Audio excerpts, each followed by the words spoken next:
நீ வல்லவர், நீ போதுமானவர், நீ அதிசயங்களை செய்கிறவர், அற்புதங்களை செய்கிறவர் என்றவரை நாங்கள் உமக்காக இந்த பூமியில வாழ்கிறோம்.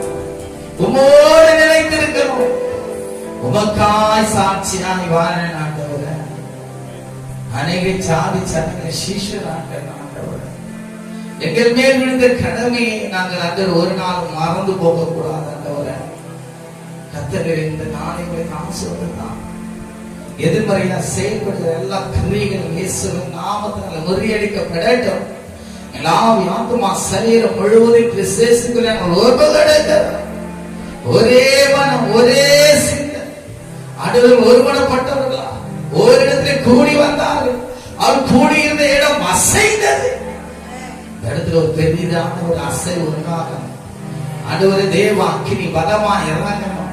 ஒவ்வொரு மேலும் வந்து அமரனாண்டவரை அக்கினிமயமான நாவுகளை ஆண்டவரை ஒவ்வொருவரை தாண்டவராக அதோட நான்கு அந்த மேல் வீட்டில் இறங்கின அதே வல்லவன், அதே வல்லவன் இதோ அக்கினியை போடவில்லை. அது இப்போதே பட்டியலை கடவுள் என்று சொன்னது. அப்படிப்பட்ட வல்லவன் இந்த நாளில் ஒவ்வொரு நாள் இறங்கட்டும்.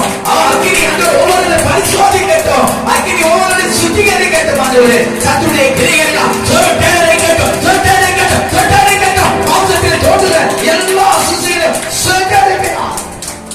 அப்பா, அக்கினி இறங்கட்டும். ஒவ்வொருவரையும் பரிசுத்தப்படுத்தட்டும். ஆண்டவரே, கிறிஸ்து இயேசுக்குள் நாங்கள் எல்லாவற்றிலும் தேர்வுகளாய் காணப்பட எங்களுக்கு உதவி செய்யுங்க ஆண்டவரே. ஹல்லேலூயா. அப்படியே நாம் எழுந்திருப்போமா? அப்பா, அவங்க துதிக்க வந்திருக்கிறோம். உங்களுடைய நாமத்தை நாங்கள் உயர்த்த வந்திருக்கிறோம். ஆண்டவரே, நீரே அல்லாமல் எங்களுக்கு யார் உண்டு ஆண்டவரே? இந்த உலகத்துல துதிக்கு பாத்திர நீர்தான், மகிமைக்கு பாத்திர நீர்தான். ஆண்டவரே, கனத்திற்கு பாத்திர நீர்தான். வானத்திலும் பூமியிலும் உம்முடைய நாமமே அல்லாமல் வேறொரு நாமம் கொடுக்கப்பட நாமத்தை பிரஸ்தாபப்படுத்தும் எந்த ஸ்தானத்திலும் நான் வந்து உங்களை ஆஸ்வதிப்பேன் என்று சொன்னேன். எங்களை நீர் ஆஸ்வதிக்கும்படியா கடந்து வந்திருக்கிறீர்கள் ஆண்டவரே. ஏன்னா நீங்க சொல்லிட்டீங்க, 2-3 பேர் என் நாமத்தினால் கூடியிருக்கிறார்களோ அவர் நடுவு நான் இருப்பேன் சொன்னீங்க. அவர் நடுவு நான் இருப்பேன்னு சொன்னீங்கப்பா. எங்க நடுவில் நீங்க இருக்கிறீங்க. இப்பொழுதும் இருக்கிறீங்கப்பா. இப்பொழுதும் இருக்கிறீங்கப்பா. விசுவாசிக்கிறாங்க. அப்படியே கருந்தட்டி ஆண்டு அப்படியே சோதனை பண்ணலாம். எங்க நடுவில், எங்க நடுவில், எங்க இருக்குங்க.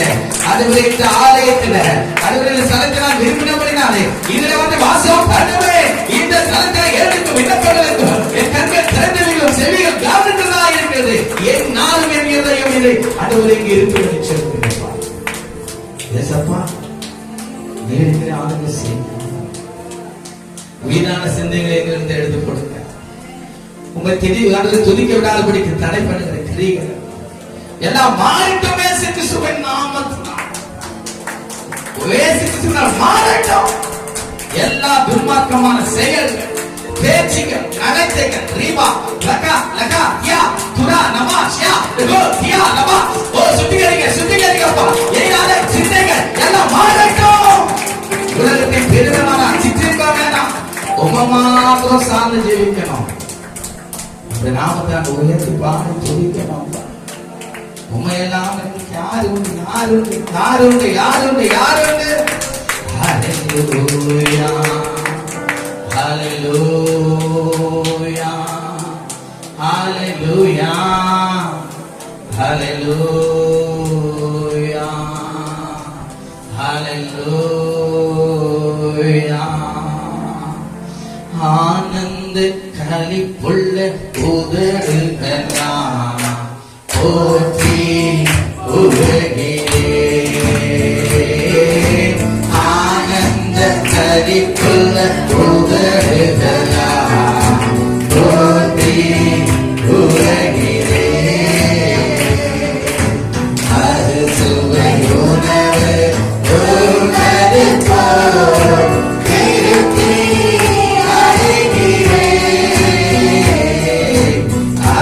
சுவை உணவு உணவு போல்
I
நாளும் அது தேவனுடைய கிருபை. ஒவ்வொரு நாளும் அவருடைய கிருபை பெரிதானது. அந்த கிருபை நான் தோற்கடிக்க கூடாது. அந்த கிருபை நான் இழந்து விடக்கூடாது. தேவனுக்குள்ளே நான் சாட்சியா ஜீவிக்க, அவருக்கு பிரியமானதை செய்ய அவருடைய ஆவியானவரை ஆண்டவர் தினமும் எங்களை போதித்து நடத்தத்தக்கதாக கிறிஸ்துவின் ஆவியானவர் சகலவற்றையும் அறிந்திருக்கிறபடினாலே சபைக்குமான காரியங்களை எங்களுடைய வாழ்க்கையை தேவனுடைய பாதையை பிரியமானதை செய்ய கற்றுத் தருவாராக. தேவனுடைய ஆவியானவர் அவருடைய நல்ல தேவ ஆவி பெற்றவர்களா பூமியிலே சாட்சியா ஜீவிக்கிறவர்களா காணப்பட எனக்கு உதவி செய்யுங்க. நான் போகிறேன், இதோ தேற்ற வாரனை நான் காண போகிறேன். அவர் உங்களோடு வந்து ஆற்றுவார், தேற்றுவார். இந்த உலகத்திலே பாவத்தை குறித்த நீதி குறித்தும் கண்டித்து உணர்த்துவார். இந்த சத்திய ஆவியானவரே எங்களுக்குள்ளே நாங்கள் தக்க வைத்துக் கொள்ளத்தக்கதா சத்தியத்தை அறிவீர்கள். சத்தியம் உங்களை விடுதலையாக்கும் என்று சொன்ன வேதவாதியாக தேவனுடைய ரகசியங்களை அறிந்த அந்த சத்திய ஆவியானவர் வரப்போகும் காரியங்களை அவர்களுக்கு பெற்று இந்த பூமியிலே நாங்கள் ஜாக்கிரதையாய் வாழ எங்களுக்கு கிருபை செய்யட்டும். எங்களுக்கு கிருபை செய்யட்டும். ஆண்டவரே, உங்களுடைய நாமத்தை நாங்கள் உயர்த்த வந்திருக்கிறோம், துதிக்க வந்திருக்கிறோம், போற்ற வந்திருக்கிறோம். இதுல நீங்க மகிமைப்பட்டு இருக்கிறீங்க நான் நம்புறாங்க. இன்னும் நாங்கள் ஒரு உறுதியாக கற்றுக்கொள்ளணும். உமக்காய் வாழணும். உங்க அன்பை ருசி பார்க்கணும். அநேகருக்கு உங்க அன்பை வெளிப்படுத்தணும். அதற்கு நாங்கள் ஜீவனுள்ளவர்களாய் ஜீவனுள்ள தேசத்தில் இருக்க உங்களுக்கு கிருபை செய்திருங்க. எங்களுக்கு கிருபை செய்திருங்க. ஒவ்வொரு நாளும் ஆண்டவரே உடைய நாமத்தை நாங்கள் சொல்லி வரணும். அநேக ஜனங்களை பக்கம் அழைத்து கிருபை செய்வீரா. தொடர்ந்து தேவ பிரசன்ன தேவ மகிமை ஒவ்வொரு நாளையும் செய்யட்டும். உடைய நாமம் மைப்படட்டும். எங்களோட துதி கன மகிமை எல்லாம் எடுக்கிறோம். இயேசு கிறிஸ்துவின் நாமத்தில் பிதாவே ஆமென். நல்ல கருத்துக்கான நாமத்தை உயர்த்துவோமா? நல்ல நல்ல நல்ல நல்ல நல்ல விடுதலை தேவன் நம் நடுவில் அசைவாடுகிறார். பலத்தை கிரியை நடப்பிக்க போகிறார். இப்பொழுது கையெடுக்கும் எல்லா ஜெபங்களுக்கும் இயேசு கிறிஸ்து ஆமென் என்று பரிதரப்போம். நாம் மகிமைப்பட போகிறோம். ஹல்லேலூயா, ஹல்லேலூயா. நாமும் நல்ல பகல் வேளையிலே மகிமைப்படுவதாக. இப்படிப்பட்டதான ஒரு நல்ல வாய்ப்பை கொடுத்த பாஸ்டருக்கும் சபை மக்களாகிய உங்களுக்கும் நான் நன்றி செலுத்துகிறேன். பாஸ்டர் சொன்னது போல வேலைக்கிழமை ஒரு 7:15 ட்ரெயின் தேவைக்கோட்டை பக்கத்தில் இருக்கிறதான இளையாங்குடி, அது பக்கத்துல சூரானம் அப்படின்னு சொல்லுகிறதான ஒரு கிராமத்துல ஜெபத்தோட ஜெயகேது எழுதினாரே ஃபாதர் பெர்க்மான்ஸ், முதலாவது ஊழி செஞ்சு சபை அந்த பகுதியில் தான் இருக்கு. மெயின் ரோட்லயே இருக்கு. அந்த அவருடைய சபையை சுற்றி தான் நாங்க வெள்ளி சனி 2 நாட்களும் கிராம ஊழியர்கள் செய்து நேற்று தினத்தில் 9 மணிக்கு ட்ரெயின் 9 மணிக்கு புறப்பட்டு 7:20க்கு மாம்பழத்துல வந்தோம். எக்மூர் தான் ட்ரெயின் எங்களுக்கு. எக்மூர் போன லேட் ஆயிருந்ததுனால வெஸ்ட் மாம்பழத்துல இறங்கி அங்கிருந்து வண்டி பிடிச்சிட்டு வந்து வீட்டுல பிடிச்சி ஒரு டீ கூட சாப்பிட வேணும். இங்க வந்து தண்ணி குடிச்சேன். ஏன்னு சொல்றா, தேவன் இந்த உடம்புல எவ்வளவு பலத்தை கொடுத்திருக்கிறாரோ அது எல்லாம் யாருக்கு? ஆண்டவருக்கு பிரயோஜனப்படணும். அதுக்குதான் உங்களையும் என்னையும் இங்க யாரும் பிறந்தது கிறிஸ்டினா இருக்கீங்களா? யாராவது பிறந்தது கிறிஸ்டின்? உங்களை தவிர மீதி எல்லாரையும் புறஜாதிகளா இருந்த உங்களை என்னையும் எதுக்கு ஆண்டவராக இயேசு கிறிஸ்து தெரிஞ்சிருந்தாருன்னா அவருக்காக ஓடணும். ஜீவன் இருக்கிற வரைக்கும் என்ன பண்ணணும்? ஓடணும். அதுதான் ஆண்டவர் விரும்புறாரு. நீங்க அப்படி செஞ்சு பாருங்களேன். எங்க சர்ச்சில் இன்னைக்கு ப்ரோக்ராம், ஒரு பிள்ளைக்கு பிறந்தனால அதே மாதிரி மாஸ்டருடைய கடைசி வாரம் வந்து ஒரு ஃபெஸ்டிவல் மாதிரி வைப்பாங்க. அன்னைக்கு தேவன் அறியாத ஜனங்களை கூப்பிட்டு வந்து சுவிசேஷம் சொல்லி அவங்க எல்லாருக்கும் ஒரு சாப்பாடு கொடுத்து அது பண்ணுவாங்க. ஆனா நேற்று தினத்துல ஐயா சொல்லும் போது மேக்சிமம் ஊழியத்தை வந்து நான் யார் கூப்பிட்டாலும் அதை டேட்டை போஸ்ட்போன் பண்ண மாட்டேன். எங்க பாஸ்டர் சொன்ன பக்கத்துல உட்காந்து இருந்தாரு, சாப்பிட்டுதான் போன் பண்ணா பாஸ்டர் சொன்னேன், சரி நீங்க போயிட்டு வாங்க. அவரு அதை என்கரேஜ் பண்ணுவார். ஒவ்வொருத்தரும் அதை என்கரேஜ் பண்ண மாட்டாங்க. என்கரேஜ் பண்ணார். அப்படியே கர்த்தருடைய தீர்மானத்தின் பிரகாரமாக மனைவி பிள்ளைகளுக்கு நான் சபையை விட்டுட்டு நான் பாசனோட சொல்லல. காலையில போயிட்டு நான் போனது ஒரு லேட் ஆயிட்டு வீட்டு 8 மணி தான் வந்தோம். வந்து எரிச்சாச்சு 8 மணிக்கு.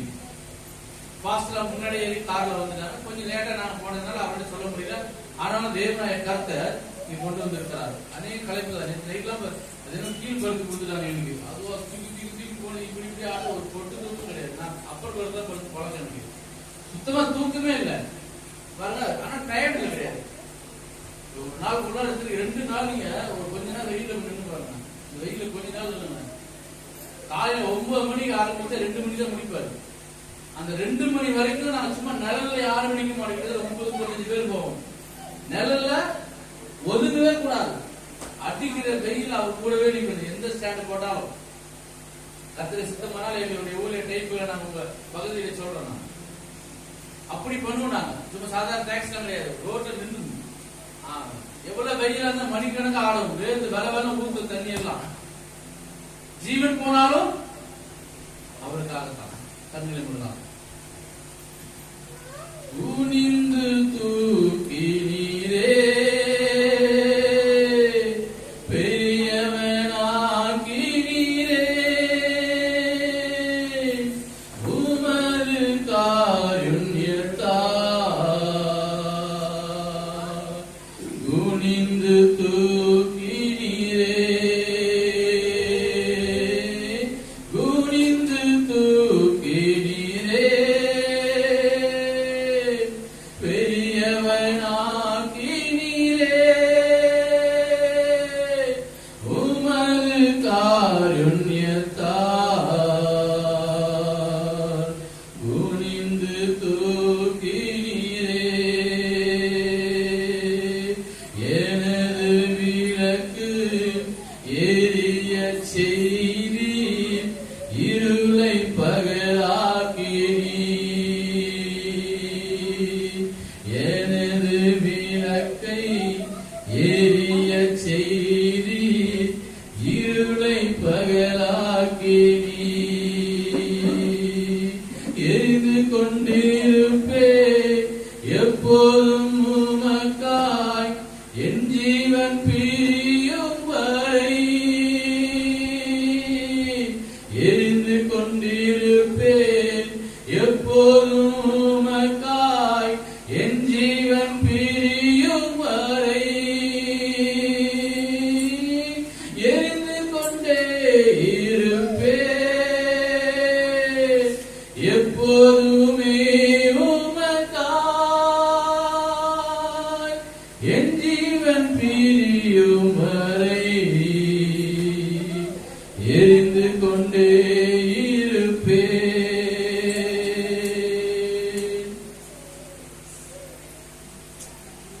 இயேசுவின் செபிக்கிற நல்ல பிதாவே, கடந்த முறை ஒரு 6 மாசம் ஒரு 6 மாதம் நினைக்கிறேன். அது முன்பதாக வந்தேன் நான் இந்த அந்த பக்கம் இருக்கும் பொழுது நான் என்ன வார்த்தை தேவனுடைய வார்த்தை கொடுத்தேன் ஞாபகம் வேற யாராவது என்ன மெசேஜ் தலைப்பு என்ன கொடுத்தேன்?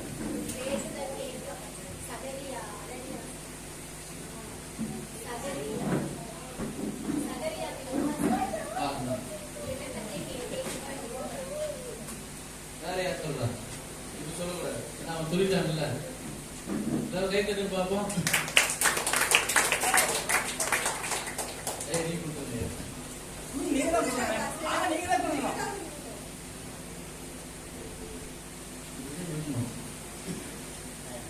கரெக்டா அந்த வசனத்தை பிடிக்கிறான்னு பாருங்க. சரி, இன்னைக்கு சுருக்கமான ஒரு செய்தி தான். ரொம்ப ஷார்ட்டான மெசேஜ். நான் சொல்றேன், அதை புரிஞ்சுக்கணும். இன்னைக்கு நம்ம எத்தனை பேரு நம்ம பிள்ளைங்க நல்லா இருக்கணும்னு நினைக்கிறோம்? எத்தனை பேர்? எல்லாருமே நினைப்பாங்க என் பிள்ளைங்க நல்லா இருக்கணும் அப்படின்னு. நினைக்காத ஒரு பெற்றோர்கள் யாரும் இருக்க முடியாது. சரி, என் பிள்ளைங்க நல்லா இருக்கணும், அதை நானு பார்க்கணும். என் பிள்ளைங்க நல்லா இருக்கணும், அதை நான் பார்க்கணும். ஒண்ணு. இன்னொன்னு, பிள்ளைகளுடைய பிள்ளைங்க, பேர பிள்ளைங்க, கொள்ளு பேர, அடுத்த பேர, கிட்டத்தட்ட ஒரு 4 தலைமுறை வச்சுக்கீங்களா? 4 தலைமுறைகளை நம்ம பார்ப்போமா? 4 தலைமுறைகளை நம்ம பார்க்க முடியுமா? சொல்லுங்க. எனக்கு என் பொண்ணு 12th படிக்கிறாங்க. அவளுக்கு கல்யாணம் ஆகி ஒரு வேளை நான் பார்க்கலாம். ஒருவேளை அவளுக்கு பெரிய பொண்ணுக்கு குழந்தை பிறந்து அதுக்கு கல்யாணம் ஆகுது கூட பார்க்கலாம். என் சின்ன பொண்ணு 8 படிக்குது. அதை நான் பார்க்க முடியுமா? புரியல.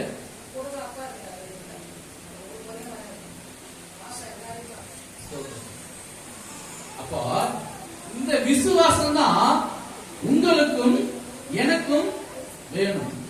நீ வேதத்துல பாத்தீங்கன்னா 4 தலைமுறைகளை பார்த்த ஒரு மனுஷன் இருக்கிறார். எப்படி?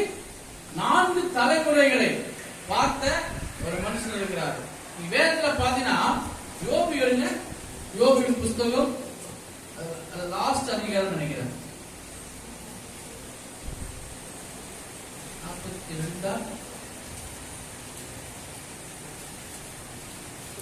14வது வசனம். 42:16.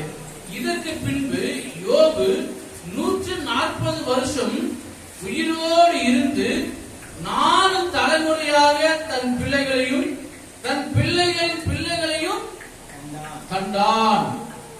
அவனுடைய வாழ்க்கையில அநேக காரியங்கள் எப்படி அவருடைய வாழ்க்கையில பாசமசனம் சிலையிருக்காக நாம் ஜெபிக்கும் போது கர்த்தர் அவருடைய சிலையிருப்பை மாற்றினார். அப்போ யோபு 4 தலைமுறைகளில் பார்த்தாரா? பார்க்கலையா? இதற்கு பின்பு யோபு 140 வருஷம் உயிரோடு இருந்து 4 முறையாக தன் பிள்ளைகளையும் தன் பிள்ளைகளுடைய பிள்ளைகளையும் கண்டான். யோபு நெடுநாளா இருந்து பூரண வயதுள்ளவனாய் மரித்தான். நல்லா புரிஞ்சுங்க. யோபு 4 தலைமுறைகளை பார்த்தாருன்னு சொல்லி வேதம் போட்டுருக்குது. ஆனா அவங்க பேரு யாரும் குறிப்பிடல. இப்ப யோபு தலைமுறைனா அவன் பேர அவன் பையன் அவன் பேரன் வரணும்ல, அந்த மாதிரி குறிப்பிடல. இப்படி குறிப்பிட்ட வேதத்தில் எல்லாம் புரிஞ்சுங்க. இப்படி 4 தலைமுறைகளின் பேரையும் குறிப்பிட்டு ஒரு மனுஷன் இருக்காரு. யாருக்கு தெரியுமா? ஒரு மனுஷன் இருக்கிறார். வாசிக்கலாம். 2 ராஜாக்கள் 10ஆம் அதிகாரம் அவர் 30வது வசனம். 2 ராஜாக்கள். யெகூவை நோக்கி கர்த்தர் யெகூவை நோக்கி என் பார்வைக்கு செம்மையானதை நீ நன்றாய் செய்து என் பார்வைக்கு நன்மையானதை நன்றாய் செய்து என் இதயத்தில் இருந்தபடியெல்லாம் ஆபிரகாமின் குடும்பத்துக்கு செய்தபடியால் உன் குமாரர் இஸ்ரவேலுடைய சிங்காசனத்தின் மேல் 4 தலைமுறையாக வீற்றிருப்பார்கள் என்றார். 4 தலைமுறையாக வீற்றிருப்பார்கள் என்றார். யெகூ இன்னைக்கு தலைப்பு என்னன்னா 4 தலைமுறைகளின் ஆசீர்வாதம். வேதத்துல யெகூன்னு ஒரு மனுஷன் இருக்கார். 2 எழுத்து தான் அவருக்கு பேரு. அவர் என்ன பண்ணாரா? 4 தலைமுறைகளின் ஆசீர்வாதங்களை கண்டார். இன்றைக்கு நீங்களும் நானும் நம்மளுடைய வாழ்க்கையில நம்ம பிள்ளைகளுடைய 4 தலைமுறைகளின் ஆசீர்வாதங்களை பெற வேண்டும் என்று சொன்னால் நம்ம என்ன பண்ணணும்? சின்ன காரியம் தான். 4 தலைமுறைகளின் ஆசீர்வாதங்களை நீங்களும் நாம் பெற வேண்டும் என்று சொன்னால் நம்ம என்ன பண்ணணும்? அதுதான் நீ பார்க்க போறோம். எல்லாருக்கும் தெரியும். ஓரளவு ஆண்டவர் பயப்படணும். ஆமா, அவர் பிரியமான காரியங்கள் செய்யணும். தேவன் நமக்கு கொடுக்கிற வேலை ஜீவன் இருக்கிற வரைக்கும் என்ன பண்ணணும்? அவருக்காக சுருக்கமாக சீக்கிரமா ஒரு 4 காரியங்களை சொல்லி இப்படி இருந்தா ஆசீர்வாதங்களை பெற்றுக் கொள்ளலாம். இந்த யெகூ யாருன்னு தெரியுமா? முதல்ல உங்களுக்கு நீ வீட்டுல போய் படிச்சாங்க தெரியும். 2 ராஜாக்கள் 9ஆம் அதிகாரம் 2வது வசனத்தை 13வது வசனத்தை படிங்க. 9.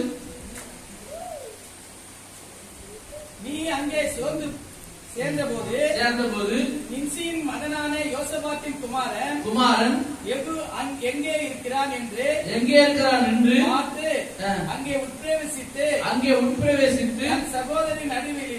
தன் சகோதரன் நடுவில் இருந்து எழுந்திருக்க பண்ணி அவனை உள்ளான ஒரு அறையிலே அழைத்துக் கொண்டு போய் தைல குப்பியை எடுத்து அவன் தலையின் மேல் வார்த்து உன்னை இஸ்ரவேலின் மேல் ராஜாவாக பண்ணினேன் என்று அபிஷேகம் பண்ணினேன் என்று சொல்லி கர்த்தர் சொல்லுகிறார் என்று சொல்லி கதவை திறந்து தாமதியாமல் ஓடி போய் என்றான். நல்லா புரிஞ்சுக்க, யெகூ அபிஷேகம் பண்றதுக்கு தீர்க்க தரிசிகளின் வீட்டப்பட்டது. தீர்க்க தரிசிகளின் ஒரு புத்திரருக்கு தான் ஆண்டவர் சொல்றாரு. யாருக்கிட்ட? தீர்க்க தரிசி. அந்த கால தீர்க்க தரிசிகள் தான். தீர்க்க தரிசி கூட டைரக்டா போய் யெகூ அபிஷேகம் பண்ணல. வீட்டுல நல்லா படிக்கிற யாரு? தீர்க்க தரிசிகளின் புத்திரர் போய் தான் யெகூவை அபிஷேகம் பண்றாரு. அப்போ சாதாரண ஒரு தீர்க்க தரிசி புத்திரர் போய் யெகூ அபிஷேகம் பண்ணும்போது யெகூ என்ன பண்றாரு? அதை ஏற்றுக்கொள்ளுகிறார். பாஸ்டர் சொன்னா நம்ம கேட்கறது கிடையாது. பாஸ்டர் பையன் நம்ம கேட்போமா? பாஸ்டர் சொன்னாலும் நம்ம கேட்கறது கிடையாது. பாஸ்டர் பையன் சொன்னா நம்ம. ஆனா யெகூ அப்படி இல்ல. அவன் சொல்லல, நான் எவ்வளவு பெரிய ஆளு, நீங்க அப்பா நீ உங்க அப்பா தான் தீர்க்க தரிசி, உங்க அப்பா தான் வந்து என்ன அபிஷேகம் பண்ணணும், உங்க அப்பா தான் வந்து என்கிட்ட பேசணும், அப்படி வரக்கூடாது அப்படின்னு நம்ம சொல்லுவோம். ஆனா யெகூ சொல்லல. முதல்ல என்ன பண்ணாராம்? அதே 9ஆம் அதிகாரம் 6ஆம் வசனத்தை படிங்க. அவன் எழுந்து அறை வீட்டுக்குள் வந்து அபிஷேகம் பண்ணிட்டாங்க. அவன் எழுந்து அறை வீட்டுக்குள் பிரவேசித்தான். அவன் அந்த தைலத்தை அவன் தலையின் மேல் வார்த்து அவனை நோக்கி, இஸ்ரவேலின் தேவனாகிய கர்த்தர் சொல்லுகிறது என்னவென்றால், உன்னை கர்த்தருடைய ஜனமாகிய இஸ்ரவேலின் மேல் ராஜாவாக அபிஷேகம் பண்ணினான். நல்லா புரியுது. அது முன்னாடி 5 படிச்சிருக்காங்க. அவன் உட்பிரவேசித்த போது சேனாதிபதிகள் அங்கே உட்கார்ந்திருந்தார்கள். அப்பொழுது அவன் சேனாதிபதியே உமக்கு சொல்ல வேண்டிய வார்த்தை உண்டு என்றான். ஒரு வார்த்தை உண்டு என்றால் அதற்கு யெகூ நீங்கள் எல்லாருக்குள்ளும் யாருக்கு என்று கேட்டதற்கு அவன் சேனாதிபதியாகிய உமக்குத்தான் என்றான். நல்லா புரிஞ்சுக்கணும். அவன் வந்து சொல்லும் பொழுது கேட்டா யாருக்குன்னு கேட்டா யாருக்கும் கிடையாது. அபிஷேகம் ஆண்டவர் உன்னதான் பண்ண சொல்லுகிறாரு. அப்படி சொன்ன மாத்திரத்துல அந்த 6ஆம் வசனத்துல அவன் எழுந்து அறை வீட்டிற்குள் பிரவேசித்தான். முதலாவது யெகூ என்ன பண்ணா? ஆண்டவருடைய வார்த்தை வருகிற பொழுது என்ன பண்ணா? முதல்ல எழுந்து அறை வீட்டிற்குள் பிரவேசித்தான். ஃபர்ஸ்ட் பாயிண்ட் என்ன? யெகூ 4 தலைமுறைகளின் ஆசீர்வாதங்களை பெற வேண்டும் என்று சொன்னால், நீங்களும் நானும் யெகூ எப்படி அறை வீட்டிற்குள் பிரவேசித்தானோ. அறை வீடு என்பது என்ன குறிக்கிறது? மத்தேயு 6:6 படிக்க நேரம் படிச்சுங்க. மத்தேயு 6:6 நீ ஜெபம் பண்ணும் பொழுது உன் அறை வீட்டிற்குள் பிரவேசித்து உன் கதவை பூட்டி அந்தரங்கத்தில் இருக்கிற உன் பிதாவை நோக்கி ஜெபம் பண்ணு. அப்பொழுது அந்தரங்கத்திலே பார்க்கிற உன் பிதா வெளியரங்கமாய் உனக்கு பலன் அளிப்பார். ஆமா. முதல்ல யெகூ என்ன பண்ணாரா? அந்தரங்க வீட்டுக்கு போனாரா? இன்னைக்கு எத்தனை பேர் நம்ம தனி ஜெபம் பண்றோம்? தனி அறையில போய் ஜெபம் பண்றோம். அங்க இருக்கிறது ஒரு பெட்ரூமா இருந்தா கூட நம்மளால பெரிய ஆளுகளை 3 பெட்ரூம் 4 பெட்ரூம் வசிக்கிற அளவு இல்லை. யாரும் இருந்தாங்களா? டபுள் பெட்ரூம்ல. அப்போ யெகூ என்ன பண்ணானா? அறை வீட்டிற்குள் பிரவேசித்து தேவனை. அண்ணா ஒரு அம்மா இருக்காங்க, சொல்லிட்டு தெரிஞ்சுதான். அவங்க என்ன பண்ணாங்க? தேவாலயத்துல மனக்கசந்தா இருந்தாங்க. அறை வீட்டுக்குள் மாட்டிக்கொண்டு இருக்கான். சிம்சோன் தெளிவான மணியில படிக்கும் போது அறை வீட்டுல தான் ஒளிஞ்சு படிக்கிறாங்க. அது அந்த அறை வீடு சொல்லல. நான் தேவனை தேடுகிற அறை வீடு. நீங்களும் நானும் தேவனுடைய ஆசீர்வாதங்களை பெற்றுக்கொள்ள வேண்டும் என்று சொன்னால் தேவனை தனித்தனியாக என்ன பண்ணும்? சந்திக்கணும். நீ காலையில் யார் ஜெபம் பண்ணா?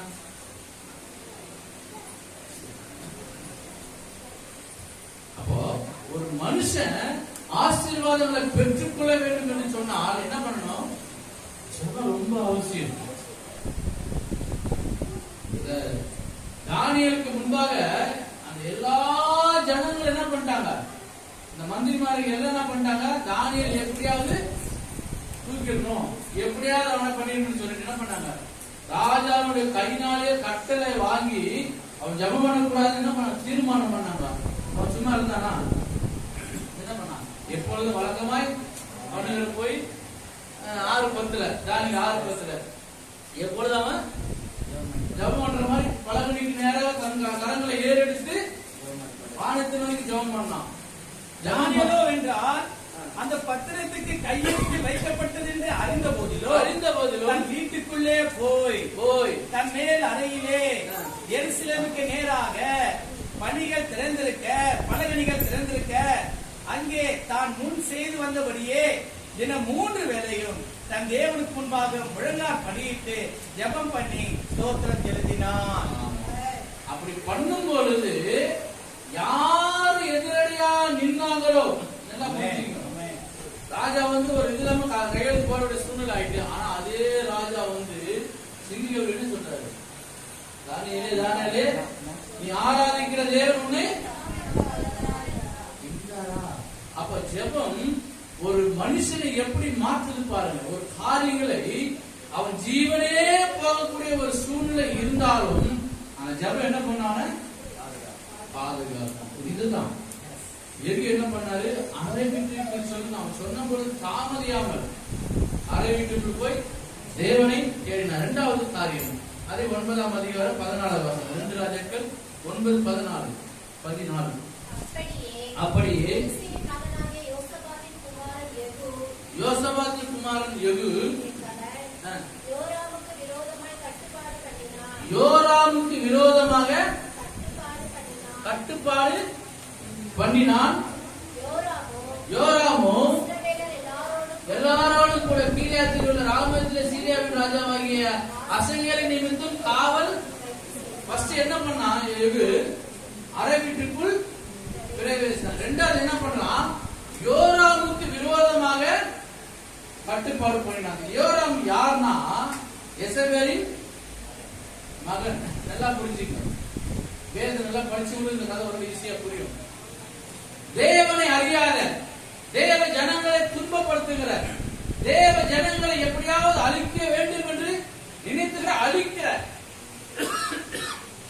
அந்த யோராமுக்கு விரோதமா கட்டுப்பாடு பண்றாங்க. நீ யாரும் அவங்ககிட்ட போய் சேரக்கூடாது, நீ யாரும் அவங்ககிட்ட பேசக்கூடாது, நீ யாரும் அவங்களுடைய காரியங்களில கலந்து கொள்ளக்கூடாது. பாஸ்டர் சொன்னாங்க, சபைக்கு வரல, அம்மை பார்த்து ரொம்ப சிரமமா இருந்தது, அந்த காரியங்களை பார்க்க ரொம்ப சிரமமா இருந்தது அப்படின்னு சொல்றாங்க. அதனாலதான் யெகூ என்ன பண்றான்? நமக்கு ஐக்கியம் இல்லாத, தேவனுக்கு பிரியம் இல்லாத யாருக்கும் என்ன பண்ணக்கூடாது? சேரக்கூடாது. என் ஃப்ரெண்ட்ஸ் ரொம்ப 2000 ரொம்ப திக்கஸ்ட் ஃப்ரெண்ட்ஸ். ஒருத்தர் கவர்மெண்ட் ஆடிட்டர் இருக்காரு, ஒருத்தர் பஸ் கண்டக்டர் இருக்காரு. ரொம்ப க்ளோஸ் ஃப்ரெண்டு. போன் பண்ணுவோம், பேசுவோம், எப்பயா பார்த்தா பேசுவோம். அதனால அவங்களுடைய காரியத்துக்கு எதிரான கலந்து வச்சுக்கணும். நான் தான் கூட்டிட்டு வரேன் வாங்க அப்படின்ட்டு பழகலாம், பேசலாம், எது வேணாலும் செய்யலாம். ஆனா அவங்களோட என்ன பண்ணக்கூடாது? ஐக்கியம் பாராட்டக்கூடாது. தேவனை அறிந்தவர்களுக்கும் தேவனை அறியாதவர்களுக்கும் என்ன இருக்கணும்? வித்தியாசம் இருக்கணும். யெகூ என்ன பண்றாரு? தேவனை அறியாத ஜனத்தோடு தேவனை அறியாத ஒரு மனிதனோடு என்ன பண்ணக்கூடாது? ஆமா, எல்லாரும் ஒரு 2-3 வருஷத்துக்கு முன்னாடி நமக்கு ஒரு எல்லாரும் ஒரு கட்டுப்பாடு போட்டாங்க, கொரோனா கட்டுப்பாடு. யாராவது வெளில வர முடியுதா? உலக மனுஷன் ஒரு சாதாரண ஒரு உயிருக்காக நீ வெளில வந்தக்கூடாது, மூச்சு விட்டுக்கூடாது, மூச்சு நிறுத்தக்கூடாது, செத்துக்கூடாது சொல்லும்போது நம்ம எவ்வளவு பயப்படுறோம். யாராவது பயப்படாம இல்லை, எனக்கு ஒண்ணும் இல்லை விட்டுமா நம்ம யாராவதுக்கா? எனக்கு தெரிஞ்ச ஒரு அப்பா இருக்கா, வயசானவங்க, அட்வொகேட். அந்த அப்பா அட்வொகேட்டா நம்ம வீட்டில் இருக்காங்க. ரொம்ப நேசிக்கக்கூடிய ஆட்கள். நான் கஷ்டப்படுகிற பொழுது என் பிள்ளைங்களுக்கு கிறிஸ்துமஸ் ட்ரெஸ் பணம் கொடுப்பாரு. வருஷம் பணம் கொடுப்பாரு. அந்த அம்மாவுக்கு ஃபீவர் வந்துச்சு, ஹாஸ்பிட்டல் பண்ண போறோம்னு சொல்லிட்டாங்க. வீட்டுல இருக்கிறாங்க, எனக்கு போன் பண்றாரு அவரு, எப்பா அது மாதிரி அம்மாவுக்கு கொரோனான்னு சொல்லிட்டாங்க, அப்பா வந்து பார்த்து தைரியம் சொல்லிட்டு போங்க. என்ன எனக்கு அப்பதான் மஞ்சள் அம்மாவை வந்து நான் ட்ரீட்மெண்ட் இருக்கிறேன், கொஞ்சம் இருக்கு, அதனே எஃபெக்ட் ஆகும். நான் யோசிக்கலையே, ஒரு மாஸ்க் எடுத்து போட்டு போயிட்டேன். கட்டில பார்த்து அவன் பக்கத்துல உட்காந்து பயப்படாதீங்க, ஒண்ணு இல்லைமா உங்களுக்கு எதுக்குமே பயப்படக்கூடாது அவர் சொல்லி நான் ஜாப் பண்ணிட்டு வெளியில வந்து 2 நாள் கழிச்சு சொல்றேன், எப்பா நான் போல சேர்த்து அவங்களுக்கு கொரோனா பாடல் தரான்றாரு. எனக்கு ஒண்ணும் ஆகல, நான் போயிட்டு தான் வந்தேன், ஒண்ணுமே ஆகலையா. அப்போ நம்ம பயன்றது வேற, ஆனா தேவன் நமக்குள்ள இருக்கிற பொழுது என்ன பண்ணணும், பயம்லாம் மாறும். ரெண்டாவது என்ன பண்ணாரு, டாட்டா முடியும். ரெண்டாவது என்ன பண்ணாரு, தேவனை அறியாத பிள்ளைகளோடு என்ன பண்ணக்கூடாது. ஆமா, நிறைய வசனம் இருக்கு. 1 சாமுவேல் 22:8 படிக்காது போது டைம்ல, யோவான் 9:22, சங்கீதம் 141:4 மட்டும் படிச்சிருங்க. சங்கீதம் 141:4. தேவனுக்கு பிரியமில்லாதவனோடு நமக்கு அக்கிரமம் செய்கிற மனுஷனுடைய ஆகாமை கிருமிகளை நடப்பிக்கும்படி இருதயத்தை துன்மார்க்கத்திற்கு இணங்க ஒட்டாதையோ அவர்களுடைய ருசியுள்ள பதார்த்தங்களில் ஒன்றையோ நான் சாப்பிடாமல் இருப்பேனாக. நீதிமொழி 141:4.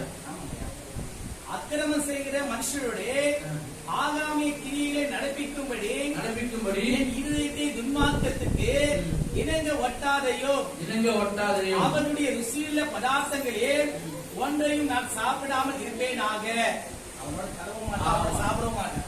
அவர் என்ன பண்ணார், ரெண்டாவது தேவனுக்கு பிரியமில்லாத, தேவனுக்கு யாரெல்லாம் தேவனை வெறுக்கிறாங்களோ அவங்களோட என்ன பண்ணக்கூடாது, உறவு வைக்கக்கூடாது. பேசலாம், அவங்க எப்படியாவது ஆண்டவருடைய சமூகத்தில் என்ன பண்ணோம், உண்டு வாழதான் நம்ம பார்க்கணும் ஒழிய அவங்களுக்கு விரோதமா நம்ம நின்று பேசிக்கிட்டு ஜபம் பண்ணணும். ஆனா நம்ம என்ன பண்ணக்கூடாது, அவருடைய காரியங்கள இருக்கக்கூடாது. அதே மூணாவது காரியம், அதே 9ஆம் அதிகாரம் 33-34 படிச்சு 33-34 மூணாவது பாயிண்ட். அப்பொழுது அவன் அவளை கீழே தள்ளுங்கள் என்றான். அப்படியே அவளை கீழே தள்ளினால் அவளுடைய ரத்தம் சுவரிலும் குதிரைகளிலும் தெரித்தது. அவன் அவளை மிதித்துக் கொண்டு உள்ளே போய் புசித்து குடித்த பின்பு நீங்கள் போய் சபிக்கப்பட்ட அந்த ஸ்திரியை பார்த்து அவளை அடக்கம் பண்ணுங்கள். அவள் ஒரு ராஜகுமாரத்தி என்றால் யாருன்னா எசபேல், யோராவுடைய அம்மா. இந்த சாப்டர் ஃபுல்லா வீடியோ படிச்சவங்க நல்லா கொஞ்சம் ஈஸியா புரியும். எசபேல்னா யாருன்னா அகந்தை, ஆணவம், பெருமை, பேசித்தனம், தேவனுக்கு பிரியமில்லாத ஒரு பொம்பளை. இவதான் எகுவை கொள்வது எரியாவை கொள்ளணும்னு நினைக்கிறது. அப்போ சொல்ற என்ன சொல்றா, தேவனுக்கு பிரியமில்லாத அவளை கீழே தள்ளி கொலை செய்தான். என்ன பண்ணும், அப்ப தேவனுக்கு பிரியமில்லாத எல்லா காரியம் என்ன பண்ணுமா, கீழே தள்ளி கால கீழே தள்ளுறது கூட கிடையாது, கீழே தள்ளி என்ன பண்ணுமா, எதை மிதிக்கிறது, கால கீழே தள்ளி கால மிதிக்கணுமா சொல்லுங்க. தேவனுக்கு பிரியமில்லாத பெருமை, அகந்தை. நான் இல்லைன்னா சர்ச்சில் நான் கொடுத்த அந்த பேனை வாங்கினாரு, நான் கொடுத்த அந்த பால் செடி போட்டாரு, நான் கொடுத்த அந்த லைட் வாங்கினாரு. என்ன பண்ணக்கூடாது, பெருமை வந்துடக்கூடாது. நாம வேலன் வெள்ளி 2 நாள் கடை வேணும், வேலன் வெள்ளி 2 நாள் கடை லீவு. ஆனா என்னோட தேவைகள் எவ்வளவு தெரியுமா, நான் குறைஞ்சபட்சம் 25, 30, 40, 45, மேக்சிமம் 45,000 எனக்கு இந்த வாரத்தில் வேணும். 45,000 வேணும். என் கையில் இருக்கு 5,000, 6,000 அவ்வளவுதான் இருக்கும். 2 நாள் கடை லீவ் விட்டேன். நாங்க 4 பேர். எத்தனை பேரு? 4 பேர். ஒரு ஆளுக்கு 1500 ஸ்பேர். எவ்வளவு ஆகுது 4 பேருக்கு? 3000 ரூபாய் ஆகுது. 6000 ரூபாய் ஆகுதா? 6000 ரூபாய் கொடுத்து நான் ஊழியம் செஞ்சுட்டு வரேன். 2 நாள் கடையை லீவ் விட்டுட்டு. ஏன் ஆண்டவர் நினைச்சாருன்னா ஒரு நாள தரணும். ஐயோ நான் இவ்வளவு தூரம் செஞ்சுருந்தேன் அப்படின்னு என்ன பண்ணக்கூடாது. இங்க இருக்கலாம் இருக்கக்கூடாது. நான் பாருங்க கடையில ஊழியத்துல போயிருந்தா போன் மேல போன் எல்லாம் எவ்வளவு வேலை? சாதாரணமா 2000 2500 1500 ரூபாய் வேலைக்கு தான் ஒரு நாள் 4-5 வேலை வந்தது போன்ல. அப்பதான் எங்க அண்ணா வந்து சொன்னாரு, பிசாசு கம்யூனிட்டி தான் மைண்ட் நம்மள ஹைலைட் பண்ணுவாங்க. ஆண்டவர் நினைச்சாருன்னா 2 நாள் குடிச்சிட்டு போயிடுவாருங்க இல்லையா? 2 நாள்ல குடிச்சிட்டு போயிடுவாரு. அப்போ நான் இதெல்லாம் செய்யறேன், நான் இப்படி பண்றேன் அப்படின்ற நமக்கு அது என்ன பண்ணக்கூடாது? பெருமை வரக்கூடாது, ஆணவம் இருக்கக்கூடாது, போராம இருக்கக்கூடாது, வச்சிருப்பு இருக்கக்கூடாது. அவ்வளோ அவங்க வளர்ந்துட்டாங்களே, அவங்க கார் வாங்குறாங்க, அவங்க பைக் வாங்குறாங்க, அவங்க இப்படி இருக்கிறாங்களே அப்படி இருக்கிறாங்களே அப்படின்னு என்ன பண்ணக்கூடாது. இப்படிப்பட்டதான காரியங்களை என்ன பண்ணணுமா? கீழே தள்ளி உயிர் வந்துடும். நம்ம பிராக்டிகலா பேசுறேன். கீழே தள்ளி கொண்டு விட்டுறக்கூடாது. பாம்பு கூட ஊர்ல பாத்துறீங்களா? என்ன பண்ணுவாங்க? அடிச்சு கொளுத்திடுவாங்க. ஏன் கொளுத்துறாங்க? அது திருப்பி உயிரோட வந்து செத்து பண்ண பாம்பு எங்க திரும்பி வருமா? நம்பிக்கை பாருங்க. அது செத்து போயிட்டு விடக்கூடாது. என்ன பண்ணணும்? அதை கொளுத்திடணும். அந்த மாதிரி தான் தேவனுக்கு பிரியமில்லாத எல்லா காரியம் என்ன பண்ணுமா? கீழே தள்ளி நசிக்கணுமா? 4வது ஒரு காரியம். அது 24 படிங்க. யெகூ தன் கையால் வில்லை நாணேற்றி அம்பு யோராமுடைய நெஞ்சில் உருவ புறப்படத்தக்கதாய் அவனை அவன் புயல்களின் நடுவே எய்தான். அதனால் அவன் தன் ரதத்தில் சுருண்டு விழுந்தான். அப்பொழுது யெகூ தன் சேனாதிபதியாகிய பித்காரை நோக்கி அவனை எடுத்து இஸ்ரேலின் ஆகிய நாபோத்தின் வயல் நிலத்தில் எரிந்து போடு. நானும் நீயும் ஒரு சோடாய் அவன் தகப்பனாகிய ஆகாவின் பிறகு குதிரை ஏறி வருகிறது போது கர்த்தர் இந்த ஆக்கினியை அவன் மேல் சுமத்தினார் என்பதை நினைத்துக்கொள். 28 அவனுடைய ஊழியக்காரர் அவனை ரதத்தின் மேல் எருசலேமுக்கு கொண்டு போய் அவனை தாவீதின் நகரத்திலே அவன் பிதாக்களோடு அவனுடைய கல்லறையிலே அடக்கம் பண்ணினார்கள். 4வது காரியம், பாகால் கோவில் என்ன பண்றான்? எல்லாத்தையும் தரைமட்டம் ஆக்கிறான். நல்லா புரிஞ்சுங்க. 2 ராஜாக்கள் 10ஆம் அதிகாரம். அதான் படிச்சீங்க. 10 படிங்க. 10ஆம் அதிகாரம் 24. அவர்கள் பலிகளையோ சர்வாங்க தகனங்களையோ செலுத்த உட்பிரவேசித்த பின்பு யெகூ வெளியிலே 80 பேரை தனக்கு ஆயத்தமாக வைத்து 27 பாகாலின் சிலையை தகர்த்து பாகாலின் கோவிலை இடித்து அது இந்நாள் வரைக்கும்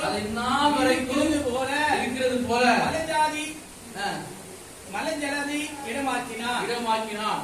இப்படியே 24 28 வரைக்கும் படிச்சுனா பாகால் கோவில்கள் என்ன பண்ணாரா?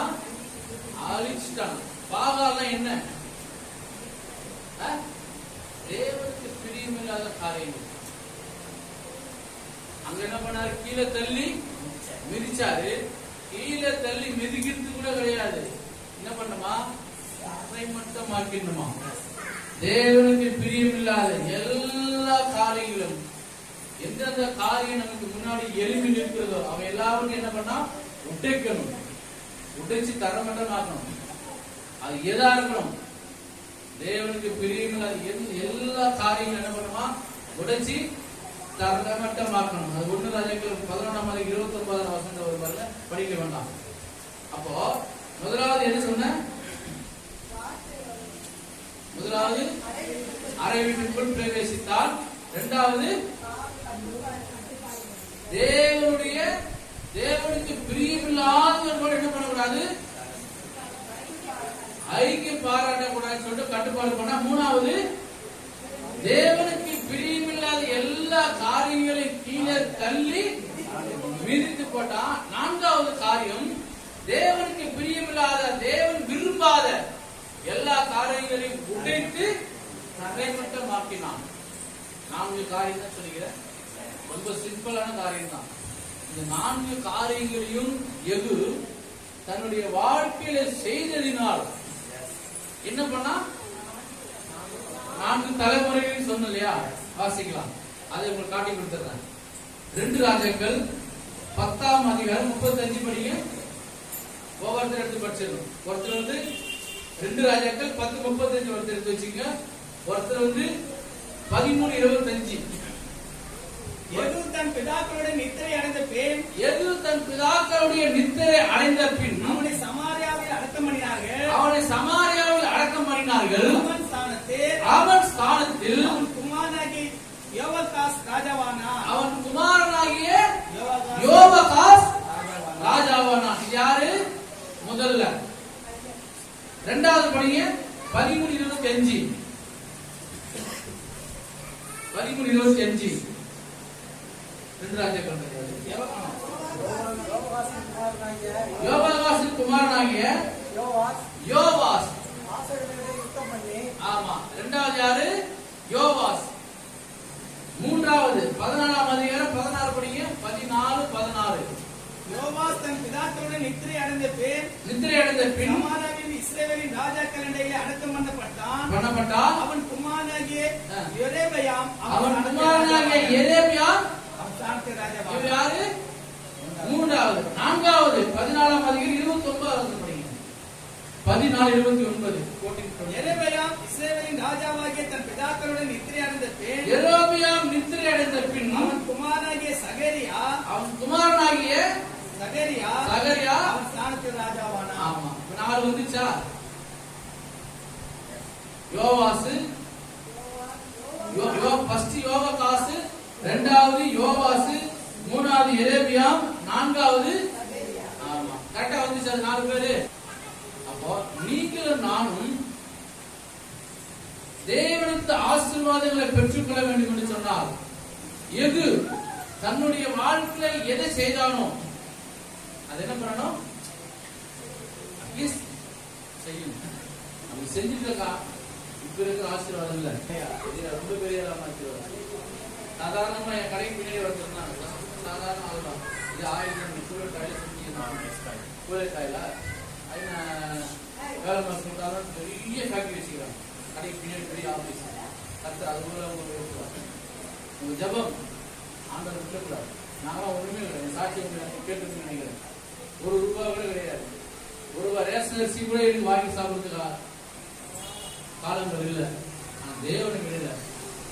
இன்னைக்கு எவ்வளோ பெரிய ஆசீர்வாதங்களை 27 லட்சம் ரூபாய் கடன் ஒன்றுமே கிடையாது. 27 லட்சம் ரூபாய் கடன் கொடுத்துட்டு ஆண்டவருக்கு பெரிய காரியங்களை செய்யும்படியாக இதை வச்சிருக்கிறாங்க. ஒண்ணு செய்யணும். ஆண்டவர் உண்மையா இருக்கணும்.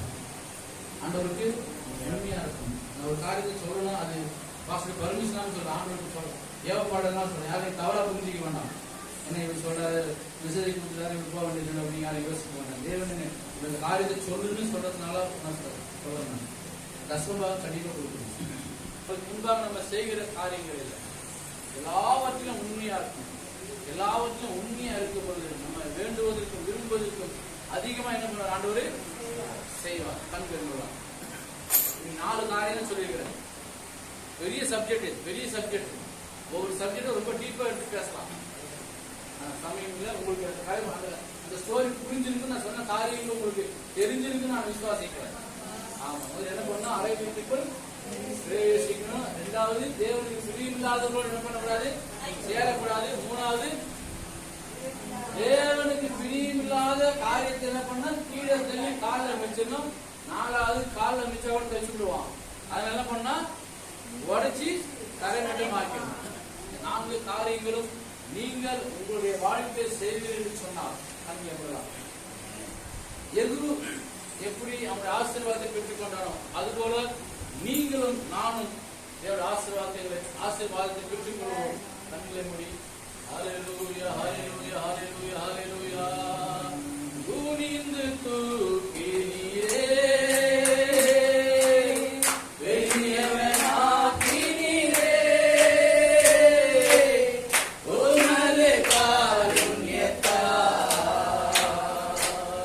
துணிந்து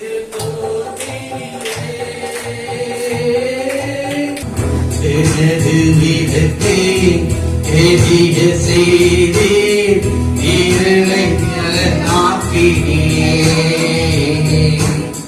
எனது விளக்கை எரிய செய்தே இரவை பகனாக்கினே. எரிந்து கொண்டிருப்பேன் எப்போதும் உமக்காய் என் ஜீவன் பிரியும் வரை. எரிந்து கொண்டிருப்பேன் எப்போதும் உமக்காய் என் ஜீவன் பிரியும் வரை. எரிந்து கொண்டே இருப்பேன் எப்போதுமே உமக்காய் என் ஜீவன் பிரியும் வரை. எரிந்து கொண்டே இருப்பேன் எரிந்து கொண்டே இருப்பேன் எப்போதுமே உமக்காய்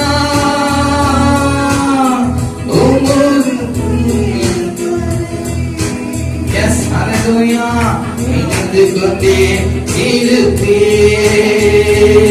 ஜெபிக்கலாம். பரிசுத்தமுள்ள நல்ல பிதாவே, இந்த நாளிலும் ஆண்டவரே உங்களுடைய ஆலயத்தை புதுப்பித்து முதலாவது ஆண்டவரே உங்களுடைய வார்த்தையை கொண்டு வந்த ஊழியக்காரரை உங்களுடைய கர்த்தரால் ஒப்புக் கொடுக்கிறோம். ஆண்டவரே ஊழியக்காரர் சொன்னது போல நாங்கள் ஆண்டவரே உங்களுடைய அறை வீட்டுக்குள்ளே போய் நாங்கள் காத்திருக்கிறோம். ஏனென்றால் நீங்கள் எங்களை அபிஷேகத்தின் ஒரு நோக்கம் உண்டு, எங்களை அழைத்ததின் ஒரு நோக்கம் உண்டு. அதை நிறைவேற்றதான் அன்று எலியாவுக்கு நீங்க சொன்னீங்க அந்த வார்த்தையை, நீ முதலாவது யெகோவாவை அபிஷேகம் பண்ணு. அவள் என்ன பண்ணுவான், அந்த மகளை அந்த எசேபேலை அவன் முறியடிப்பான். அப்படியா அவளுடைய சந்ததியே ஒன்றுமில்லாமல் போக பண்ணுவான் என்று சொன்னார். அந்த யெகோவாவை குறித்த ஒரு நம்பிக்கை அவனை அபிஷேகம் பண்றதுக்கு முன்னாடியே நீர் அவனை எலியாவுக்கு வெளிப்படுத்துகிறார். அப்படிப்பட்ட அந்த வெளிப்படுத்துதல் நிமித்தம் அவர் ஆண்டவரே தேவனுடைய பார்வையில செம்மையானதை செய்தது நிமித்தம், அது தேவனுக்கு பிரியமா இருந்தது நிமித்தம் அவனுடைய 4 தலைமுறைகள் ஆளுகை செய்தார்கள். அவனுடைய அப்படிப்பட்ட என் பிள்ளைகள் அது நான் ஆசீர்வாதமா இருந்தா போதாது, என் பிள்ளைகள் பிள்ளைகள் பிள்ளைகள் அந்த ஆசீர்வாதத்துடைய பலனை அனுபவிக்கணும். அதுக்கு தான் எங்களை நீங்க தெரிந்து கொண்டிருக்கிறீங்க. நாங்கள் அப்படியா பிள்ளைகளை ஆசீர்வதிக்க, நாங்கள் தேவனுக்கு பிரியமான செம்மையான வழியில நடக்க எங்களுக்கு கருத்தை செய்யுங்க. இப்பொழுது பிள்ளைகள் கொடுத்த காணிக்கை நீர் அங்கீகரியும், அதை ஆசீர்வதியும். எல்லாம் இந்த சமூகத்திலே அது பிரியமாக இருப்பதாக. அப்படியா பல 1000 மடங்கு அதை நீ திருப்பி தருவீராக. இது நிமித்தம் நாமும் மையப்படட்டும். தொடர்ந்து வழிநடத்தும் ஆசிரியும் மாலையில் நடக்கின்ற அன்று சிறுவர் பள்ளியும் அன்று கைப்பிரதியின் ஊழியத்தை கூட ஆசிர்வதித்தாங்க. அதற்கான பிள்ளைகளை நீர் ஆயத்தப்படுத்தி வைத்திருக்கிறீர். நேரத்துக்கு வந்து கலந்து கொண்டு அதில் செயல்பட அப்படிப்பட்ட ஆவியை நீர்களுடைய கட்டளையிடப்படுவதற்காக நமக்கு நன்றி செலுத்துகிறோம். ஏசு கிறிஸ்துவின் ரத்தம் செய்யும், ஏசு கிறிஸ்துவின் ரத்தம் செய்யும், ஏசு கிறிஸ்துவின் நாமத்தை ஜெபித்து ஜெயம் எடுக்கிறோம் எங்க நல்ல பிதாவே, ஆமென். நாம் யாவர் சேர்ந்து சொல்லுவோம், என் ஆத்துமாவே கர்த்தரை ஸ்தோத்திரி, என் உள்ளமே பரிசுத்தமாக ஸ்தோத்திரி, என் ஆத்துமாவே கர்த்தரை ஸ்தோத்திரி. கர்த்தர் செய்த சகல நன்மைகளை மறவாதே. ஆமென். நமது கர்த்தராகிய இயேசு கிறிஸ்துவின் பிதாவாகிய தேவனுடைய அன்பும் பரிசுத்தருடைய அன்பின் ஐக்கியம், நீங்காத பாதுகாப்பும் சமாதானம் சந்தோஷம் எப்பொழுதும் எப்பொழுதும் இயேசுவின் 2ஆம் வருகை மட்டும் நம் அனைவருக்கோடு இருக்கதாக. ஆமென், ஆமென். ஹல்லேலூயா, ஹல்லேலூயா, ஹல்லேலூயா.